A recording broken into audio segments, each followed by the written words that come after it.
राम राम प्यारे मित्रों, मेरे चैनल भक्त प्रेम में आप सबका हार्दिक स्वागत है। प्यारे मित्रों, आशा करता हूँ कि आज की वीडियो आप सभी को बहुत अच्छी लगेगी।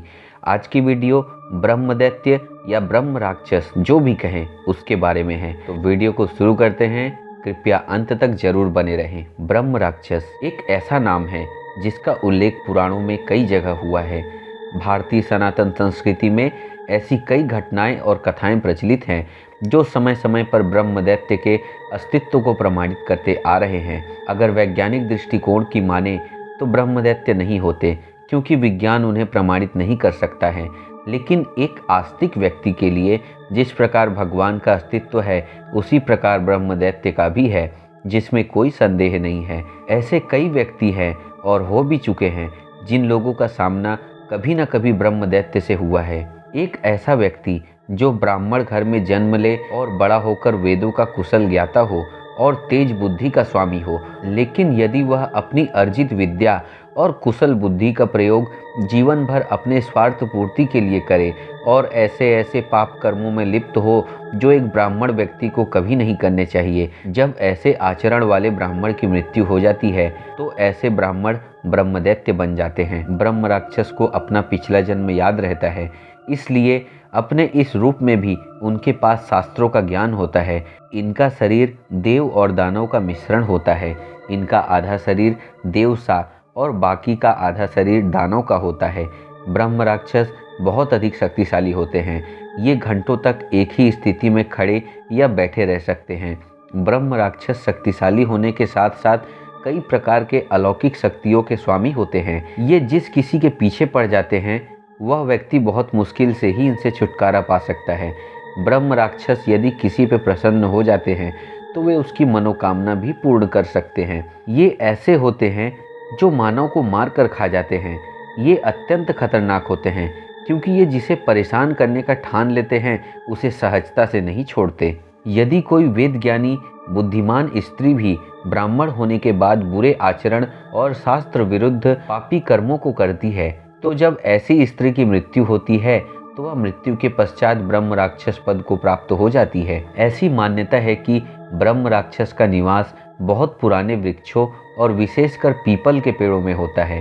पीपल के पेड़ों के बाद इनका बसेरा आक के पेड़ों में भी होता है, जिसके ऊपर भी ब्रह्म राक्षस का साया होता है या जिसे ब्रह्म राक्षस पकड़ लेता है उसके ऊपर कुछ विशेष लक्षण देखने को मिलते हैं। ये लक्षण कुछ इस प्रकार होते हैं। जिनके ऊपर ब्रह्म राक्षस सवार होता है वे अचानक से बहुत ज़्यादा अस्वस्थ हो जाते हैं। यदि वह व्यक्ति पहले से ही बीमार होता है तो वह अचानक स्वस्थ भी हो सकता है। यह पूरी तरह ब्रह्म राक्षस की मानसिकता पर निर्भर करता है कि वह उस व्यक्ति का अच्छा करना चाहता है या बुरा करना चाहता है। यदि ब्रह्म राक्षस अपने द्वारा प्रभावित व्यक्ति की किसी बात से गुस्सा हो जाता है तो वह उस व्यक्ति को असहनीय शारीरिक पीड़ा देता है। यदि ब्रह्म राक्षस किसी से खुश हो जाता है तो वह उसकी सभी इच्छाओं को पूरा करने में उसकी सहायता करता है। यदि ऐसा होता है तो व्यक्ति तेजी से धनवान बनने लग सकता है। यदि कोई ऐसा व्यक्ति है जो शाकाहारी है और यदि ब्रह्म राक्षस ऐसे व्यक्ति को पकड़ लेता है तो ऐसा व्यक्ति एकाएक मांस, मछली आदि का सेवन प्रचुर मात्रा में करने लगता है। क्योंकि ब्रह्म राक्षस तो मानव मांस को खाता है, तो अपने स्वभाव के अनुसार वह इतना तो कर ही सकता है।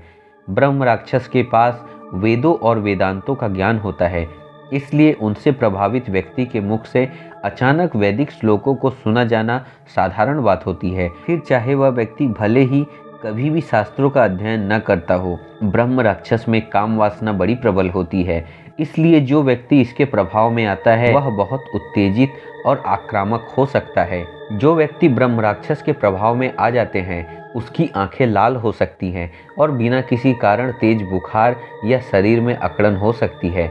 ब्रह्म राक्षस के प्रभाव में आने वाला व्यक्ति चाहे कितना भी शांत स्वभाव का हो, वह आक्रामक और क्रोधी हो ही जाता है। कई बार ब्रह्म राक्षस किसी व्यक्ति से खुश होकर भी उसके साथ हो लेते हैं। ऐसे में वह व्यक्ति अचानक से धनवान या बलशाली हो सकता है या फिर उसकी कई मनोकामनाएं पूरी हो सकती हैं। ब्रह्म राक्षस स्वयं द्वारा प्रभावित व्यक्ति को शारीरिक और मानसिक रूप से बहुत प्रभावित कर सकता है। ब्रह्म राक्षस द्वारा लोगों को परेशान करने के पीछे कई कारण हैं।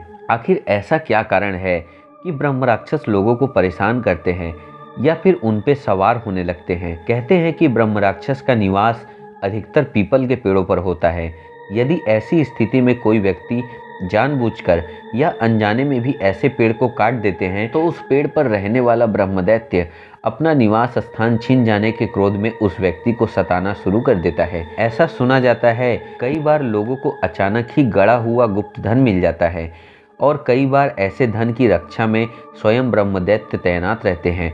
तो कई बार लोगों को परेशान करने का एक कारण यह भी होता है, जो पेड़ सदियों पुराने हो जाते हैं ऐसे पेड़ों पर ब्रह्म राक्षस का वास हो जाता है। जब कोई ऐसे पेड़ को कटवा डालता है तो ब्रह्मदैत्य क्रोधित होकर उसे सताने लगता है।